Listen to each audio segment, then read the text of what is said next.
We have discussed the Boyle's law, the Charles law, and we have the Monton's law.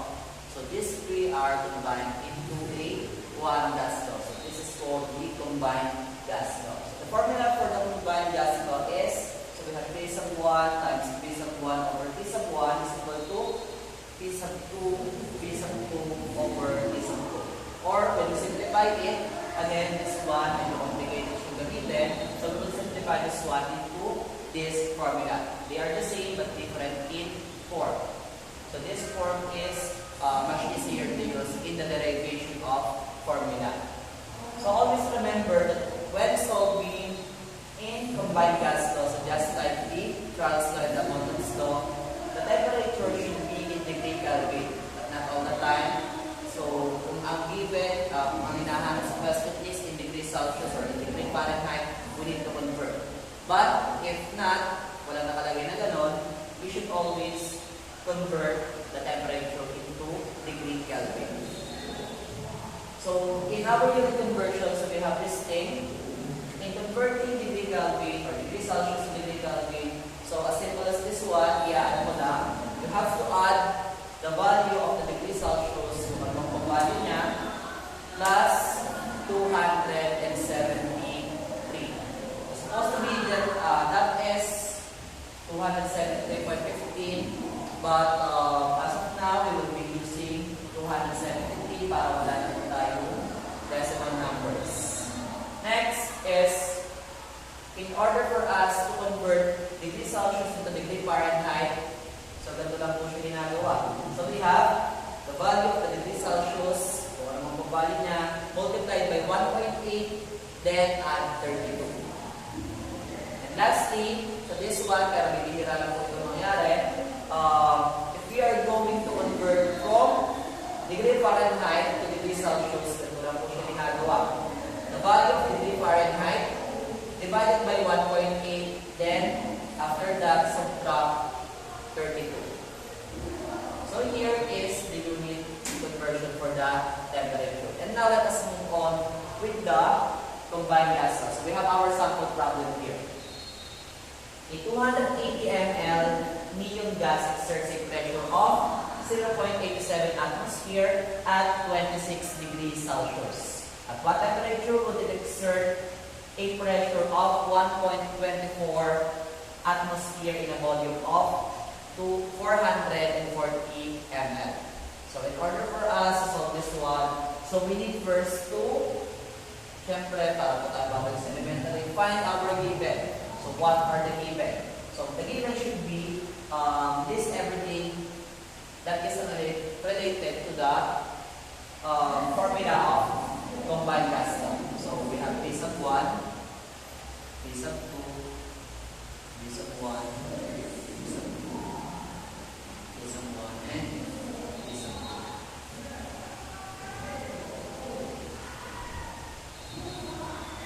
So our given are, so we have 280 ml for our initial volume. Initial volume is also our V sub 1. So we have to put 280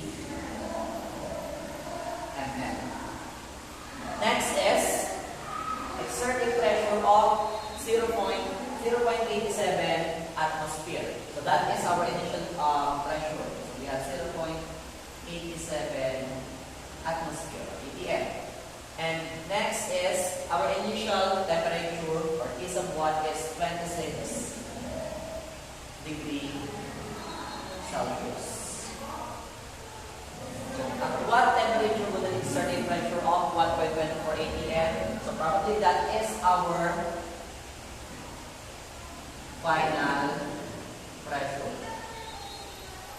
in a volume of 440 ml.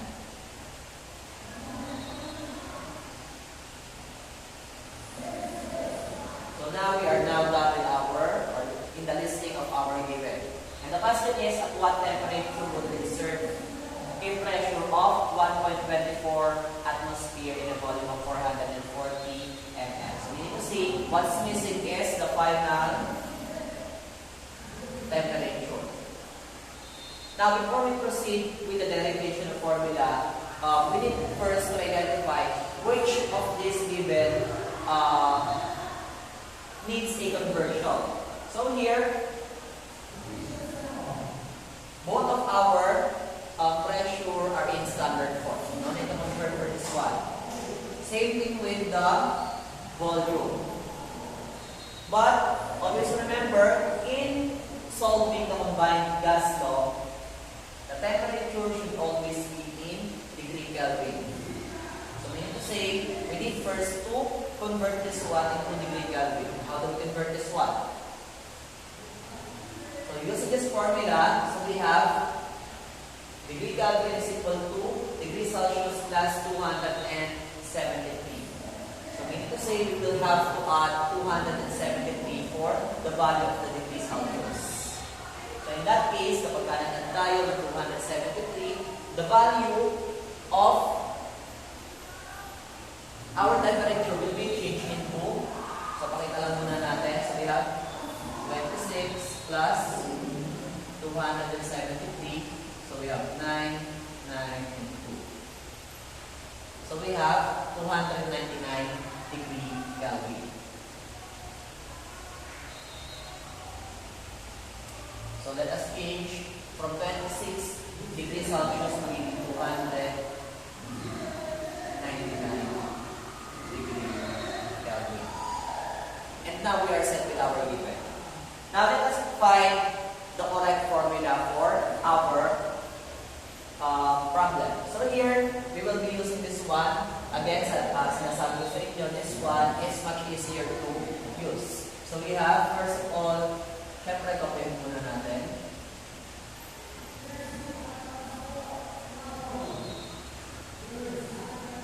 Now, our question is at one temperature could exert a pressure of 1.24 atm, the volume of 440 ml.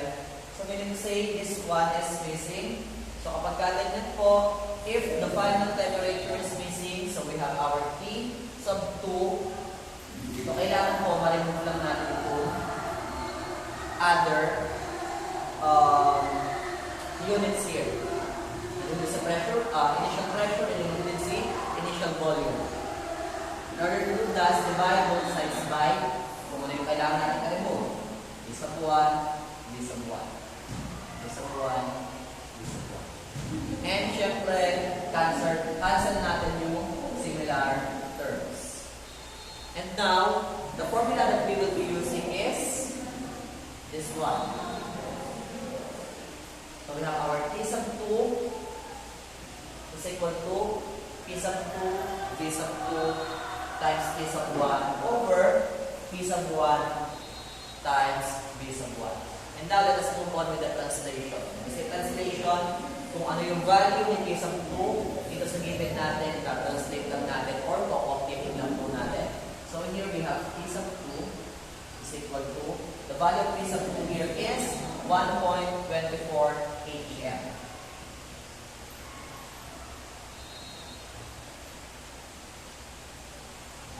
Next thing is value of the V sub 2. Our V sub 2 or the final volume is 440 ml. And next is we have the T sub 1, we have 299 degree Kelvin.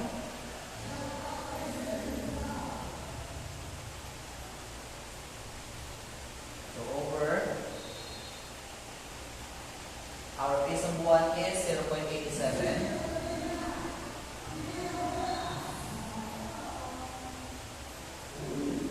Multiplied by, we have P sub 1 is 280.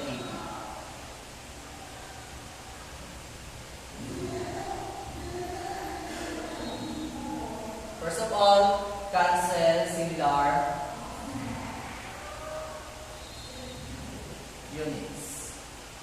Down na talaga po yung degree Kelvin or yung Kelvin. Since Kelvin yung kailangan natin for the temperature, tama po yung ginawa natin pagka-cancel. So here, first, multiply natin yung numerator and multiply din natin syempre yung denominator natin.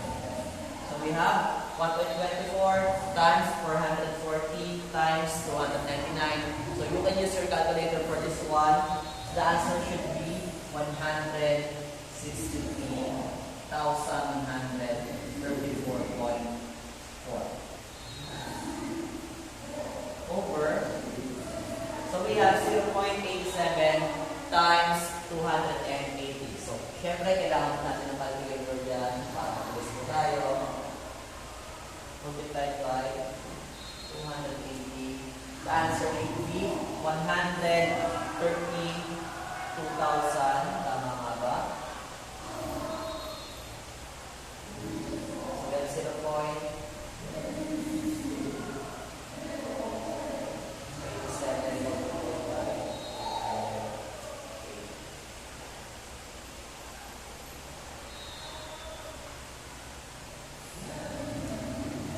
We have 243.6.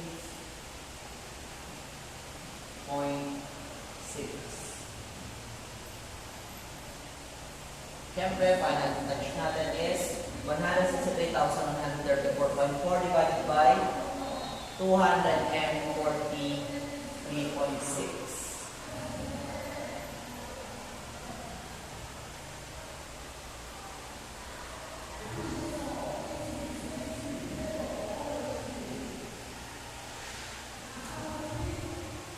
The answer is we have 669.68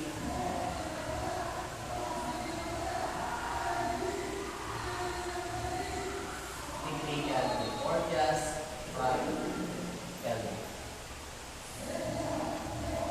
This is for our combined gas law.